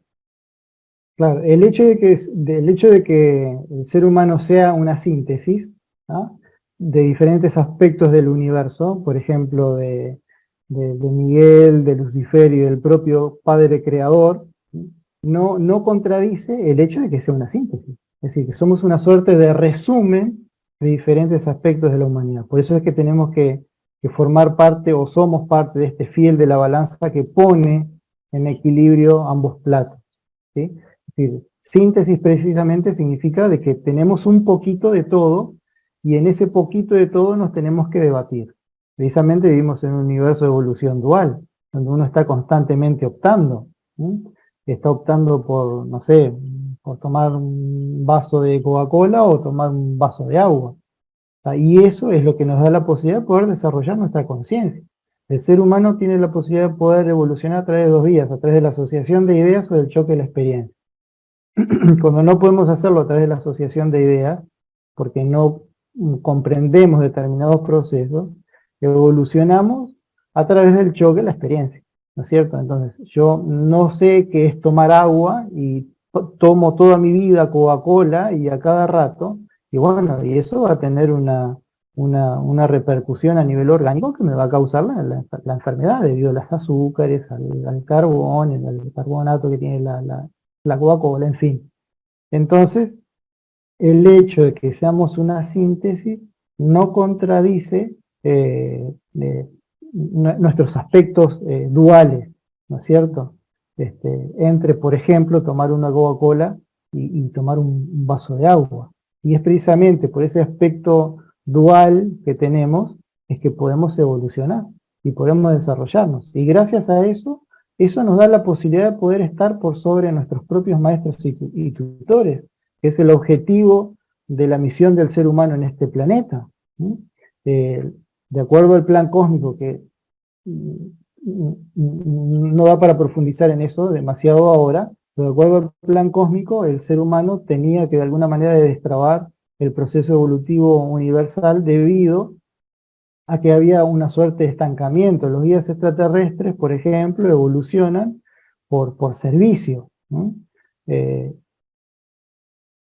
Por asociación de ideas, por ejemplo, pero no evolucionan en este estado de cosas en el cual nosotros estamos viviendo. Entonces llegó un momento en que ellos comenzaron a verse estancados desde el punto de vista de su proceso evolutivo, porque hacían lo que tenían que hacer, vivían una evolución de tipo lineal, no tenían la posibilidad de optar como nosotros.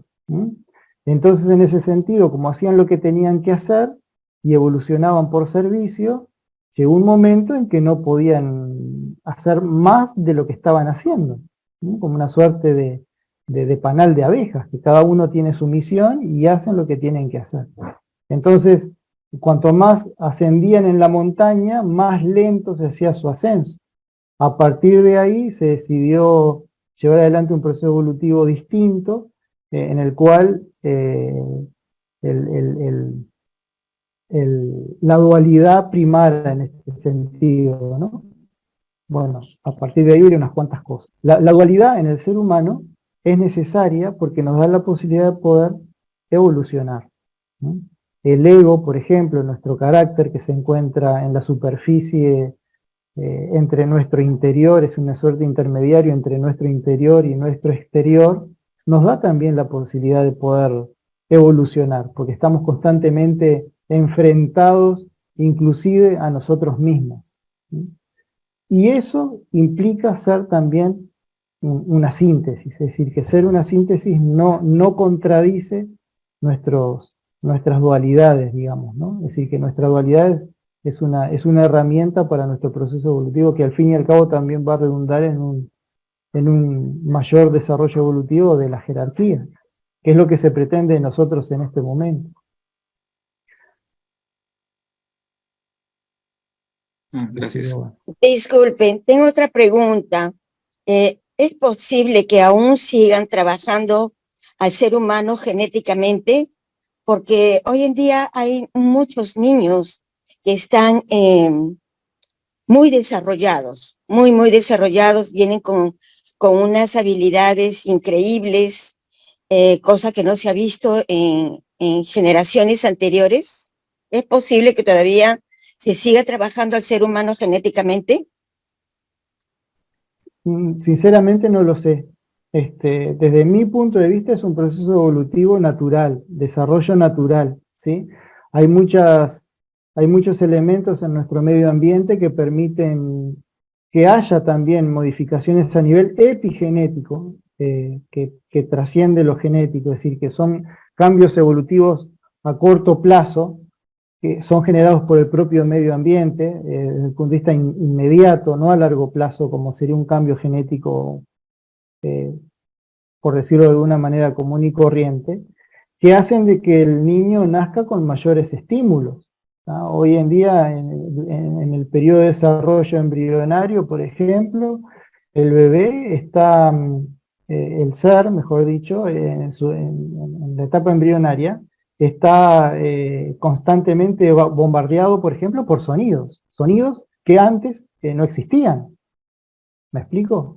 Está bombardeado también por las propias emociones de la madre. Hay un cambio a nivel orgánico en el líquido amniótico que cambia, por ejemplo, la acidez y la temperatura en función a los estados emocionales de la madre. Entonces, el niño que nace hoy en día, nace con una experiencia mayor a los niños que nacíamos hace 5 años atrás.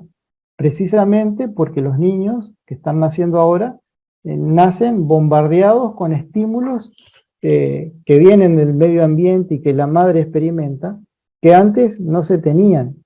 Entonces eso influencia la vivacidad con la cual nacen los niños hoy en día, ¿no?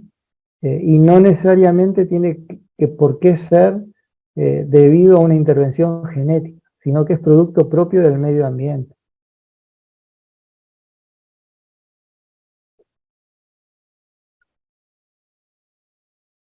Eduardo, una pregunta. ¿Te podrías de pronto explicar un poco más el tema de la clave genética 222, dualidad de equilibrio? O sea, en relación de pronto a los 3 universos. O sea, ¿cómo? Porque Claro. imagino que tiene relación 2, 2, 2, o sea, son 3, está relacionado con los 3 universos, ¿no? Claro, de acuerdo a lo que nos dijeron, nos han dicho los guías hasta el momento, el universo tal cual lo conocemos, no sería solamente lo que vemos, ¿no? Sino que en realidad habrían 3 universos: un universo material con 7 dimensiones, un universo mental con 3 dimensiones, un universo espiritual con 2 dimensiones, en el cual se encontrarían algo así que como el Padre, Madre, Creador. Al mismo tiempo, estos universos no estarían divididos, de alguna manera se dividen para poderlos comprender teóricamente, pero estarían todos integrados, vinculados, como una suerte de luz solar blanca, que si nosotros ponemos una especie de cristal, refracta la luz blanca en los 7 colores del arco iris. En realidad no hay 7 colores, sino que es uno solo que es refractado por este cristal, y por eso podemos ver las diferentes frecuencias de onda de la luz blanca, y se puede dividir, entre comillas, en 7 frecuencias distintas, que son los colores que nosotros percibimos. Lo mismo sucedería en el universo. Estamos todos integrados, vinculados.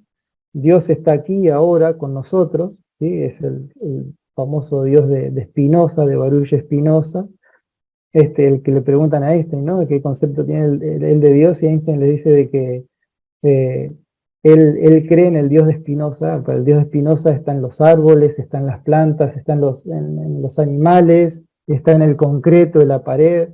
Es decir, que el universo espiritual de 2 dimensiones también está aquí con nosotros ahora en este momento. La clave genética 2.2 estaría en relación con estos 3 universos, ¿sí? El 2 a nivel de lo material, el 2 a nivel mental y el 2 a nivel de lo espiritual. Y lo que se pretende con esto es llegar a un 3-3-3-3-3-3, que tiene que ver precisamente con el vínculo, ¿sí? Con la unión entre el universo espiritual y material a través del mental, que fue precisamente lo que hizo Jesús, ¿eh? Jesús lo que hizo fue vincular el universo mental, el universo espiritual con el universo material a través del mental, ¿eh? De ahí el 222, que tiene que ver precisamente con la clave genética del maestro, ¿no? Entonces se pretende lo mismo ahora, pero desde el punto de vista colectivo. En el caso del maestro Jesús, fue un cuerpo desarrollado y estimulado desde el punto de vista genético, como para que pudiera albergar al espíritu crístico, ¿no? Al propio Miguel durante un periodo de su vida, ¿sí? Durante su periodo de vida público. Y esto en la era de Piscis se dio a nivel de un solo individuo, que necesitó tener un cuerpo preparado como para poder recibir esta energía. En la era de Acuario, y en esta era, se pretende que esto sea a nivel colectivo. Por eso es que los guías y los maestros insisten tanto en nuestra preparación, porque nuestro cuerpo, más allá de que se espera que esta energía ingrese a nosotros de forma colectiva, también tiene que estar preparado. Y para eso es necesaria precisamente sostener una preparación, por ejemplo, a través del vegetarianismo, el naturismo y demás. Ahí se va a cumplir el 333, que es precisamente la unidad, ¿no es cierto? Es decir, lograr el vínculo, lograr el puente desde el punto de vista colectivo, pero a nivel de la humanidad, ¿sí? Entonces tenemos en la era de Piscis el 222, y en la era de Acuario vamos a tener finalmente el 333, que es el punto equilibrante entre un polo y el otro, ¿no? El triángulo, la estrella de David, que hace que un triángulo con la punta hacia abajo se vincule con un triángulo con la punta hacia arriba, ¿no? Ahí aparece el 333, que es el resultado del 222. El maestro básicamente vino a decir de que lo que una persona pudo lograr, también se va a poder lograr en el resto de las personas, ¿no? Y como les decía hace un rato, el avatar o el maestro de la era precedente prepara el camino para el avatar de la era siguiente, ¿sí? Y en este sentido se espera esto, pero desde el punto de vista colectivo. También tiene que ver con un desarrollo a nivel genético. La genética del ser humano hoy en día no es la misma genética que la de hace 5.000 años atrás, ¿sí? Las diferentes mezclas que han habido en este planeta han provocado también de que el ser humano tenga determinadas aptitudes vibratorias como para poder albergar el espíritu crístico de forma colectiva.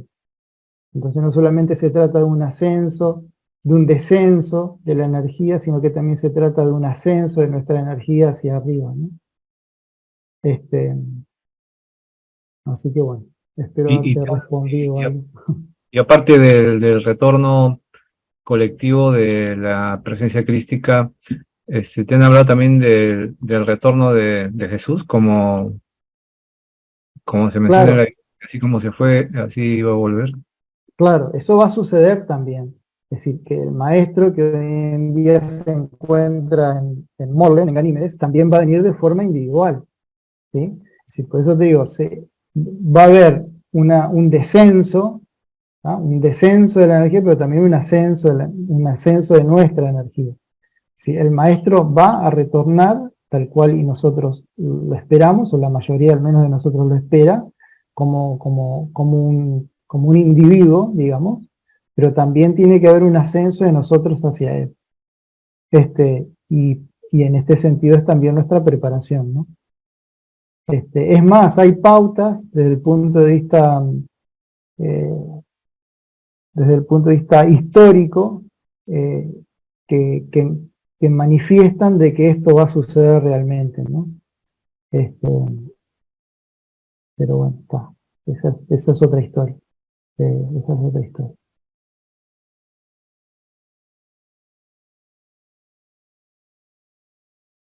Este, mencionaste en un momento cuando estabas pasando las diapositivas de una experiencia en un Sendra a Morlen, donde observaste una estrella de 6 puntas y de arriba se formaba YHBH y abajo la palabra rama, ¿no? Y Ahí va, luego sí. cambia, se le agrega a YHBH se le agrega la A y a rama la H intermedia, ¿no? Pero ¿cómo interpretas esa experiencia? Tiene que ver con el vínculo que les mencionaba hace un rato entre lo de arriba y lo de abajo. En el caso de IHBH, que es el tetragrama, o el nombre sagrado innombrable de Dios, ¿no? Que no se nombra, se le agrega la A.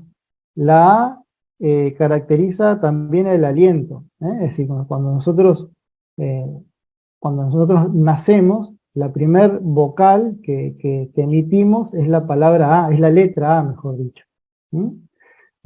Cuando se da nuestro primer llanto, digamos, es a través de la letra A. Es decir, que hay un ascenso de la energía hacia Dios del propio ser humano. Y al mismo tiempo, Rama, que se vincula desde el punto de vista cabalístico también con IHBH, se le colocaba la letra H, que además de significar a la humanidad, significa también aquello que no se puede nombrar. Es decir, la H nosotros no la mencionamos. Si yo digo, por ejemplo, hoja, sabemos todos que hoja se escribe con H, pero no la podemos mencionar, no hay un sonido que de alguna manera lo mencione. En todo caso, sí se puede mencionar en algunos idiomas, pero se menciona como una A expirada, como si fuera una especie de, ¿me explico? Algo así, no es una A, sino que es como una especie de aliento. ¿Ah? Y eso es bien interesante tener en cuenta, porque en el Génesis se dice de que Dios insufló aliento de vida en el ser humano, ¿no? Y el hombre fue un ser viviente. ¿Ah? Esa es la H que pertenece a Dios, que desciende hacia la base de la estrella, digamos, ¿no? Es decir, que hay una suerte de vínculo de lo de arriba con lo de abajo y de lo de abajo con lo de arriba desde el punto de vista simbólico. ¿Sí? A través del agregarle esta H a la palabra rama y la letra H a la palabra rama y a la letra A al tetragrama sagrado, IHBH.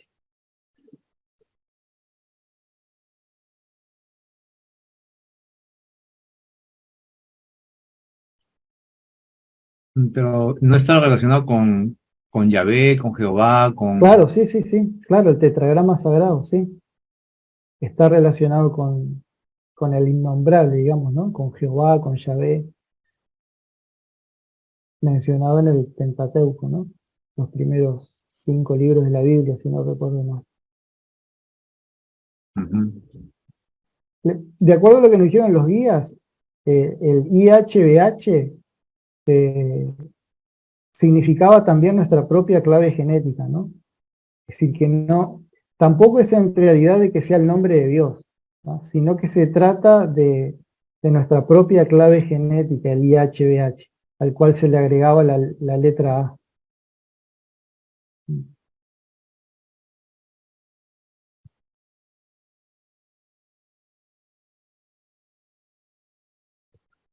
¿Alguna otra pregunta por ahí?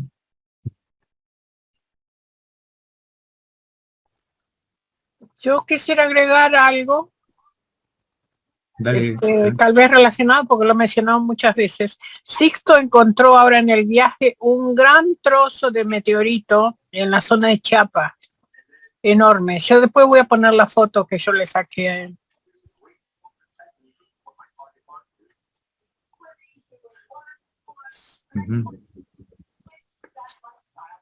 Ok.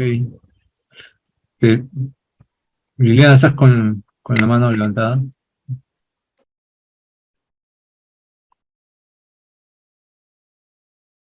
Hola, hola, hola. Sí, quería preguntar, ¿qué guías aparecían dándote esta información? El guía con el cual nos comunicamos fundamentalmente es con Sendor y Joaquín. En la experiencia Sendra, por ejemplo, que tuvimos en el 2001, fuimos acompañados por Sendor y por Joaquín. Y en otras experiencias también. Y porque Sendor es el guía que está, o sea, también yo recibía de Sendor porque yo tenía tarea ¿cómo se llama? En Península de Valdés. O sea que Sendor está, creo que desde el sur de Brasil o Uruguay hasta la Antártida inclusive, ¿no? Sí, descendiente de padres lemurianos, sí. Sí, bueno, es interesante, sí, yo no he recibido ese tipo de información, pero es muy, muy interesante porque es como muy jugoso, muy arcaico todo esto, ¿no? Y una cosa quería decirte que sí, que en Hawái, en Juna hawaiano, que yo hice un par de niveles ahí, nosotros nos cargábamos haciendo una respiración así, y yo sé que ellos cargaban sus bastones cuando salían a la guerra, por sobre todo los que estaban en el pueblo de Kona, que era la sangre real de los de Hawái, y en realidad Hawái significa vai es flujo, no es solamente agua, ha es el combustible, digamos así.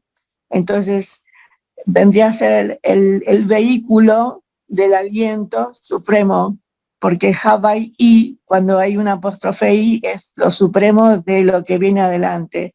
Entonces no es Hawái, es Hawái y Ha es digamos así, la forma, como vos dijiste, hay una H ahí que es innegable y lo próximo que sale es la A. Entendí perfectamente. Bueno, gracias. No, muchas gracias a vos, Lilian. Me hiciste acordar una experiencia que tuvimos en Ushuaia, en el 2011, si no recuerdo mal. Los guías nos habían dicho que subiéramos al monte Le Martial. No teníamos permiso para hacerlo, pero permiso oficial, digamos, ¿no? Por las autoridades del lugar. Pero nosotros nos aventuramos igual a ascenderlo. Y cuando llegamos a mitad de camino, que era todo nieve, era de noche inclusive, en una especie de pared hecha por la propia nieve, eran las 11, las 12 de la noche, obviamente que cero luz, no había nada, solamente nuestras linternas. Cuando iluminamos la nieve, había una frase escrita que decía Aloha Sol. Me hiciste acordar con el tema de Hawái, ¿no? Aloha Sol. Ahí en el medio de la nada. Me pareció bien sugerente que eso estuviera escrito ahí. Aloha. Y Aloha es un acrónimo, o sea que es la primer letra de una cantidad de palabras. O sea, A es la primera letra de una palabra, L es otra, y son todas virtudes que tiene que tener el iniciado. Aloha Sol, decía. Ahí en plena nieve, no sé. Fue increíble eso. Qué bárbaro. Sí. Sí, muy loco fue.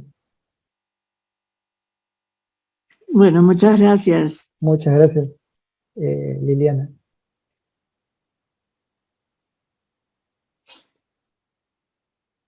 ¿Alguna otra pregunta? ¿Comentario? Bueno, creo que ya no hay. Bueno, Bueno, espero que les haya interesado, que les haya gustado, que haya dado elementos como para poder encauzar una investigación propia o preguntar otras cosas a los guías que de alguna manera pueda complementarse, ¿no? Esto fue una suerte de resumen de lo aprendido a lo largo del tiempo. Obviamente que no está acabado, hay muchísimo por hacer y por comprender. Así que bueno, Excelente trabajo. de los amigos. sí, bueno, Muchas gracias a ustedes. muchas gracias Eduardo por por compartir con nosotros su experiencia y esta conferencia, esta charla. Y bueno, creo que si ya no hay otra pregunta, nos veríamos en la próxima reunión. Sería Muchas genial, sí, sí. gracias. Buenísimo. Muchas gracias, fue muy interesante. Sí, Muchas sí. gracias, me encantó. Gracias, Eduardo. Interesante. Muchas gracias, Muchas Eduardo. gracias, Eduardo. Muy interesante. Muchas gracias. Chao. Muchas Tienes que gracias. regresar con otro tema muy interesante. Gracias, Eduardo. Gracias. Muchísimas gracias. Listo. Gracias. Gracias a ustedes. Chao, chao, chao. Chao.